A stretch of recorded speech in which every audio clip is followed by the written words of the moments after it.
Hello दोस्तों, यदि आप हमारे चैनल से नए जुड़े हैं तो हमारे चैनल एवी लाइव को सब्सक्राइब जरूर करें और अपने दोस्तों में शेयर करें।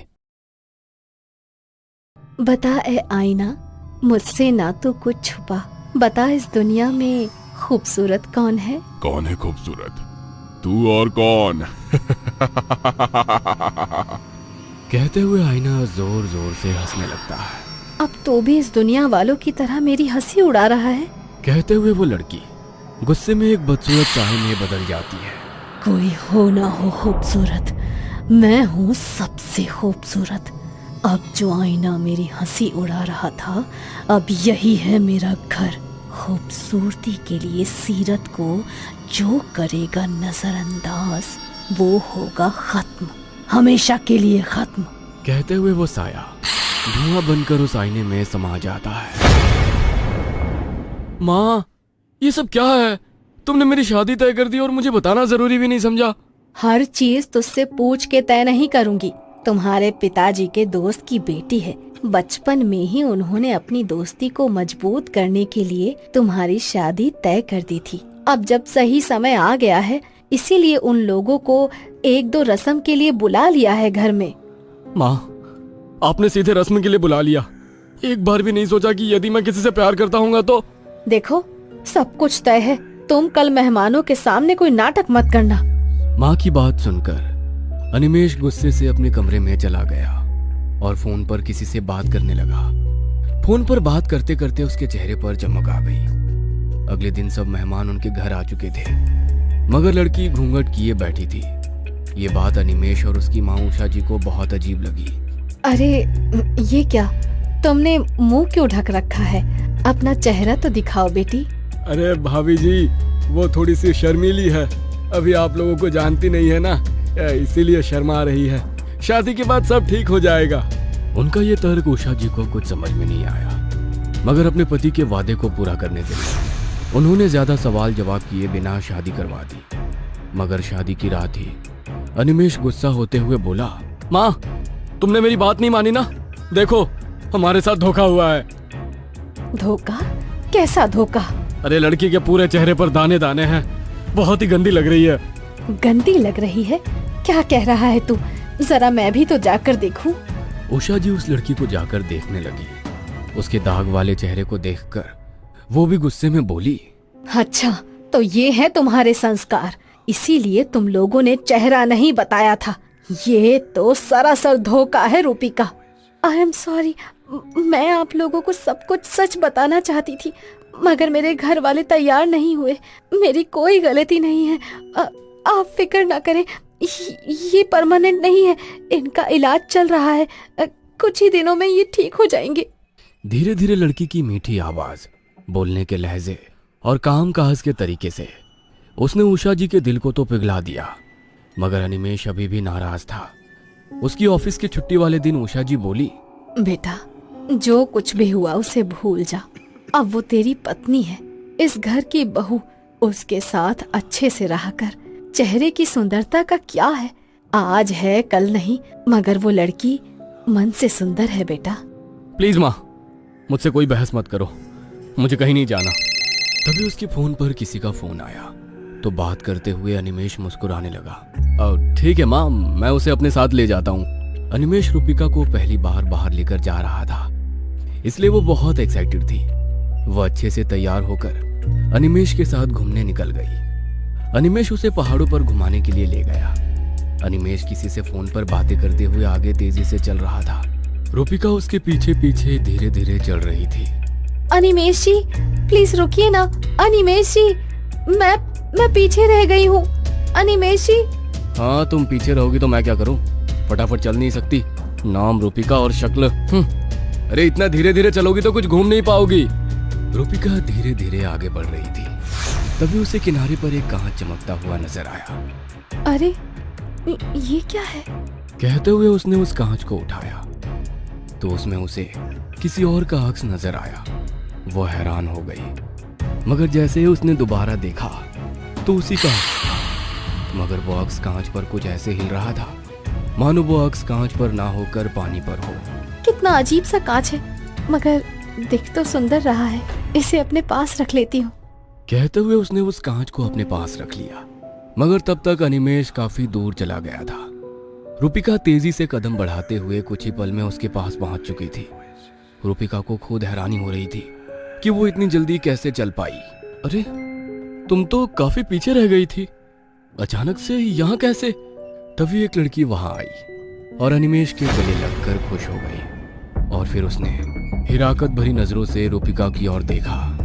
फिर उन्होंने आंखों ही आंखों में कुछ बात करी और वो लोग रूपिका के साथ आगे चलने लगे। पहाड़ की चोटी पर पहुंचने के बाद, जहां पर बहुत कम लोग थे, वहां से उन्होंने सेल्फी खींचने के बहाने रूपिका को धक्का दे दिया।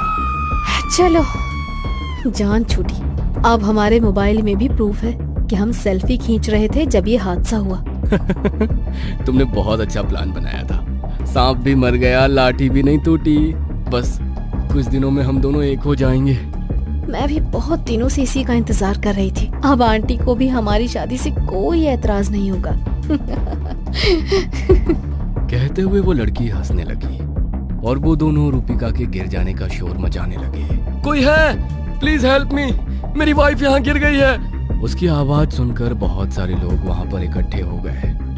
कुछ देर में पुलिस वहां पर आ गई और अपनी टीम के साथ रूपिका को ढूंढने लगी, मगर उन्हें कहीं भी रूपिका नहीं मिली। सर देखिए, नीचे बहुत गहरी खाई है, अभी रात होने वाली है।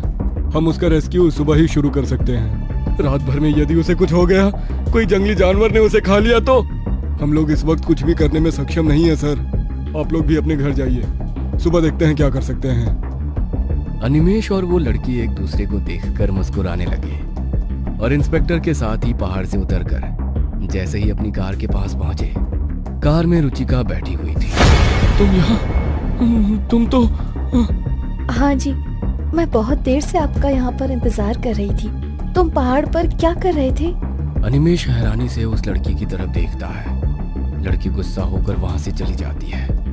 अनिमेश रूपिका की साइड वाली सीट पर बैठकर ड्राइव करने लगता है। तो बैक व्यू मिरर में रूपिका का चेहरा बहुत ही भयानक नजर आता है। वो डर कर अगले ही पल जैसे ही रूपिका को देखता है तो वो पहले की तरह ही नॉर्मल थी। घर पहुंचकर अनिमेश गुस्से से अपने कमरे में चला गया। रूपिका, क्या हुआ है इसे? ये इतने गुस्से में क्यों है? रूपिका रहस्यमयी तरीके से मुस्कुराते हुए अनिमेश के पीछे पीछे अपने कमरे में चली गई। देर रात पलंग तेजी से हिलने लगा। रूपिका, ये क्या कर रही हो? कहते हुए वो जैसे ही पीछे पलटा, रूपिका वहां पर नहीं थी। वहां पर था तो वो कांच था जो रूपिका ने पहाड़ पर से उठाया था। ये कांच? ये यहाँ कहाँ से आया और ये इतना अजीब सा क्यों है? जैसे ही अनिमेश ने उस कांच को उठाया, एक बहुत ही भयानक सी आकृति उसमें नजर आ रही थी। बता, इस दुनिया में सबसे खूबसूरत कौन है?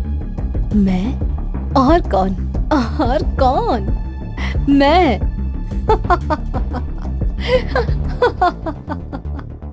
कहते हुए वो जोर जोर से हंसने लगी। अनिमेश ने उस भयानक आकृति को देखकर उस कांच को फेंक दिया। जैसे ही उसने कांच को फेंका, उसमें से धुआं निकलकर बाहर आया और उसने एक औरत का रूप ले लिया। इस दुनिया में सभी को चांद पसंद है, मगर कोई उस चांद के दाग को नहीं देखता। जब ईश्वर ने उस चांद में भी दाग बनाए हैं तो इंसान की क्या औकात है। मगर तुम्हारे जैसे लोग सुंदरता में इस तरह खो जाते हैं कि उन्हें होश ही नहीं रहता कि मन की सुंदरता भी कोई चीज होती है। अब तुम भी बहुत सुंदर हो जाओगे, बिल्कुल मेरी तरह। कहते हुए उस साई ने अनिमेश का हाथ पकड़ा तो उसके पूरे शरीर पर दाने दाने हो गए। उसमें से रक्त और मवाद बह रहा था। नहीं, ये नहीं हो सकता। तुम मेरे साथ ऐसा कुछ नहीं करोगी। इससे अच्छा कि तुम मुझे मार दो। कुरूप इंसान का मजाक उड़ाने वाले हर व्यक्ति के साथ ऐसा ही होगा। अब ना ही तू जी पाएगा और ना ही मर पाएगा। बोलते हुए वो साया फिर से उस कांच में समा गया। बता ए आईना, बता इस दुनिया में सबसे सुंदर कौन? मैं। और कौन? मैं। और कौन? कहीं आप भी तो सुंदरता को चाहने वालों में से तो नहीं है? वैसे तो ज्यादातर लोगों की तरह मेरा भी भूत प्रेत पर विश्वास नहीं था, ये सब मुझे इंसान के डर से बने हुए ख्याल या उनका वहम लगता। इसलिए मुझे कभी भी रात में अकेले सफर करने या सुनसान जगह पर जाने से डर नहीं लगता था। पर कभी कभी जिंदगी हमें कुछ ऐसे हालातों से रूबरू करवाती है कि सच्चाई और वहम इन दोनों का फासला ही खत्म हो जाता है। रात का समय, एक सुनसान सा रास्ता, हवा से बातें करती हुई मैं और मेरी बाइक। अमावस का अंधेरा था, ठंडी ठंडी हवाएं चल रही थी और रास्ते पर मुश्किल से कोई गाड़ी थी। मैं अपने ही धुन में बाइक चलाते हुए आगे बढ़ रहा था। तभी मुझे एक बुजुर्ग आदमी रास्ते के एक तरफ चलते हुए दिखाई देता है। इतनी रात को ये बुजुर्ग आदमी इस सुनसान रास्ते पर आखिर क्या कर रहा है? ऐसा सोचकर मैंने बाइक उसके पास रोक दी और उन्हें आवाज लगाई, अरे दादाजी, इतनी रात गए, आप यहाँ क्या कर रहे हो? दादाजी मेरी आवाज सुनकर रुके और धीरे से मेरी तरफ मुड़े। 1 मिनट से ज्यादा वो मुझे घूरे ही जा रहे थे। मुझे थोड़ा अजीब लगा। दादाजी बूढ़े थे, पर अभी भी उनका कद और शरीर किसी पहलवान से कम नहीं था। बड़ी मूछें और चेहरे पर हल्की हल्की झुर्रियां, बदन पर ओढ़ी हुई एक शॉल और पैरों में पहनी हुई गांव की चप्पल। मैंने उनसे फिर पूछा, अरे आप इतनी रात गए इस सुनसान सड़क पर क्या कर रहे हो? दादाजी हल्का सा मुस्कुराए और बोले, बस अपनी मंजिल की तरफ जा रहा हूँ। ये सुनकर मैं थोड़ा हैरान हुआ। वैसे तो मैं कभी किसी अजनबी को लिफ्ट नहीं देता था, पर एक बुजुर्ग आदमी इतनी रात गए सुनसान सड़क पर चलते हुए आखिर जा कहाँ रहा था? ये सवाल मेरे जहन में था। मंजिल? कौन सी मंजिल? एक देहाती जैसे दिखने वाले बूढ़े की मंजिल क्या हो सकती है? एक गांव। मुझे थोड़ा अजीब लगा, क्योंकि आते वक्त ना तो मुझे कोई गांव दिखा था और ना ही कोई घर की रोशनी। मैंने उस रास्ते पर आगे तक नजर डाली, पर दूर दूर तक कोई गांव या घर नहीं दिख रहा था। पर यहाँ तो आसपास कोई गांव नजर नहीं आ रहा। दादाजी फिर मुस्कुराए और बोले, खुली आंखों को जो नहीं दिखता वो इस संसार में है ही नहीं, ऐसा मानना जरूरी तो नहीं। दादाजी की बातें मुझे समझने में थोड़ी अटपटी लग रही थी। मैं बात समझ गया हूँ, ऐसा प्रतीत करने के लिए अपना मैंने सिर हिलाया, पर मेरी शक्ल के भाव से दादाजी सब समझ गए। हम बूढ़े गांव वालों की बातें तुम जैसे शहर बाबू के पल्ले नहीं पड़ेगी। नहीं दादाजी, ऐसी कोई बात नहीं है, मैं तो बस आपकी मदद करने जा रहा था। कभी कभी किसी की मदद करना भारी भी पड़ सकता है। और दादाजी की ये बातें मेरे पल्ले नहीं पड़ रही थी। एक अकेले बूढ़े आदमी की मदद करने मैं यहाँ रुका हूँ और ये आदमी मुझसे ऊट पटांग बातें कर रहा है। आखिर इसे मेरी मदद की जरूरत है या नहीं? मुझे लगा था आपको मेरी मदद की जरूरत होगी, इसलिए मैं यहाँ रुका था, पर आप तो मुझे ही खरी खोटी सुना रहे हो। इस पर दादाजी ने हंसते हुए कहा, तुम्हारा बहुत बहुत शुक्रिया, पर मेरा गांव यहीं पास में ही है, मैं पैदल चला जाऊंगा। इतनी देर से मैं वहां रुका था। अगर ये बात पहले ही कह दी होती तो मैं अब तक आगे पहुंच चुका होता, पर एक बुजुर्ग आदमी को क्या ही कहना। ऐसा सोचकर मैंने गाड़ी स्टार्ट की। ठीक है दादाजी, मैं चलता हूँ तब। इतने में उस आदमी ने मेरा हाथ पकड़ लिया। मैं थोड़ा डर गया। अब तक ये आदमी सिर्फ अजीब अजीब बातें कर रहा था, पर अब तो इसने मेरा हाथ पकड़ लिया। मैंने झिझकते हुए पूछा, क्या हुआ दादाजी, आपको कुछ चाहिए? दादाजी ने मेरा हाथ छोड़ दिया, मेरी तरफ देखा और मुस्कुराते हुए बोले, तुम मेरी मदद के लिए रुके, मुझे दादाजी कहा, इसलिए मैं तुम्हें एक पते की बात बताता हूँ। ये रास्ता खत्म होने तक तुम्हें आगे कोई भी दिखे, कोई भी पुकारे, पर तुम किसी भी हाल में रुकना नहीं। दादाजी की और एक अटपटी और डरावनी बात। आखिर वो आदमी इस बात से मुझे क्या समझाने की कोशिश कर रहा था? या फिर वो आदमी सड़क का कोई पागल था जो मेरे गले पड़ गया था? मैंने उससे जान छुड़ाने के लिए कहा, हाँ दादाजी, मैं नहीं रुकूंगा। मैंने जल्दी से बाइक का गियर डाला और एक्सीलेटर दिया।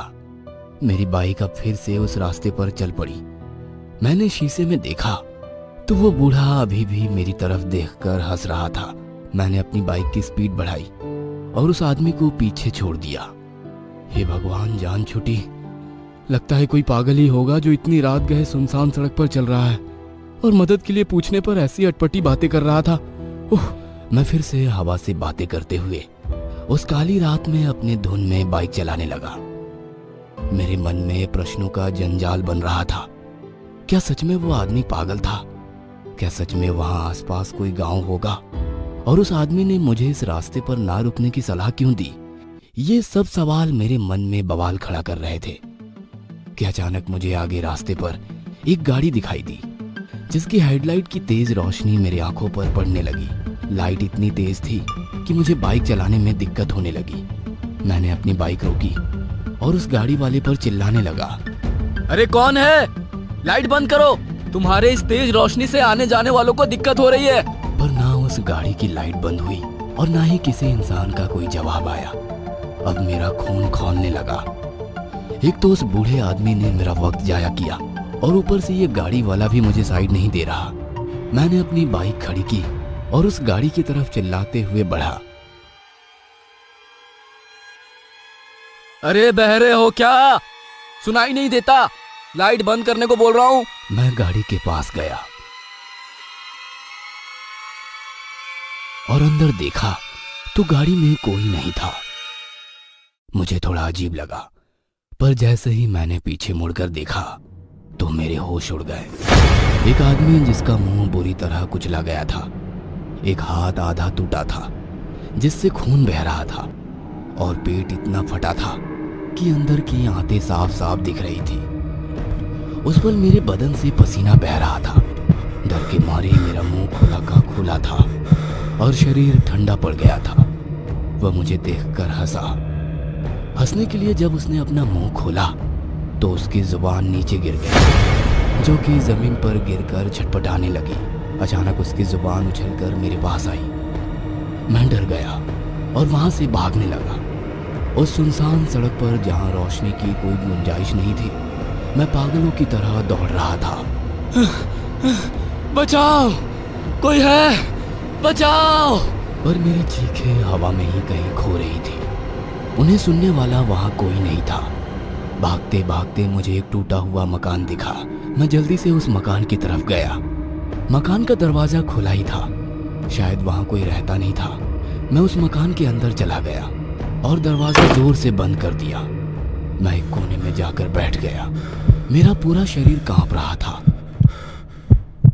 इतनी ठंड में भी मेरा माथा पसीने से भरा था और मेरा दिल जोर जोर से धड़क रहा था। मेरे मन में अजीब अजीब ख्याल आ रहे थे। क्या वो कोई भूत था या कोई और? वह बूढ़ा आदमी इन सब के बारे में कैसे जानता था? कहीं ये वही बूढ़ा आदमी तो नहीं? ये सारे सवाल मेरे जहन में घूम रहे थे। तभी दरवाजे पर जोर जोर से दस्तक पड़ने लगती है। दस्तक के साथ साथ एक डरावनी आवाज भी रात के सन्नाटे को चीरते हुए मेरे कानों पर पड़ती है। मेरे दिल की धड़कनें तेज होने लगती है। मेरा शरीर कांपने लगता है। मेरा पूरा शरीर पसीने से भीग जाता है और मेरे मुंह से एक जोर की चीख निकलती है, नहीं!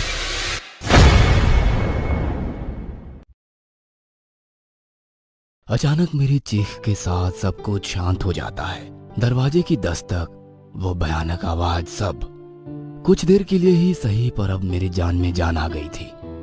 मुझे कैसे भी करके यहां से निकलना था। मैं बड़ी हिम्मत करके उस दरवाजे के पास गया। दरवाजे पर एक छोटा सा छेद था जिससे थोड़ी सी रोशनी अंदर आ रही थी। मैंने उस छेद से बाहर देखने की कोशिश की और आखिरकार वह काली रात गुजर चुकी थी। मैं उस मकान से बाहर आया तो दिन ढल चुका था।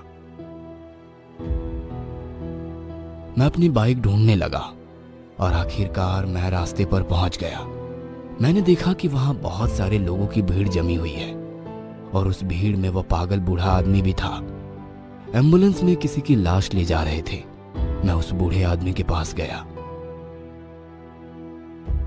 वो एक दूसरे आदमी से कुछ कह रहा था। आखिरकार इस रास्ते ने और एक जान ले ली। मैंने इसे मना भी किया था, पर नियति के सामने कोई क्या कर सकता है। एक हवा का झोंका आया और लाश के मुंह पर से कपड़ा हट गया और मैंने जो देखा वह दिल दहला देने वाला था। मुझे हमेशा से लगता था कि भूत प्रेत का वहम है, पर अब मैं खुद इस हाईवे पर अपना शिकार ढूंढता हूँ। हेलो दोस्तों, यदि आप हमारे चैनल से नए जुड़े हैं तो हमारे चैनल एवी लाइव को सब्सक्राइब जरूर करें और अपने दोस्तों में शेयर करें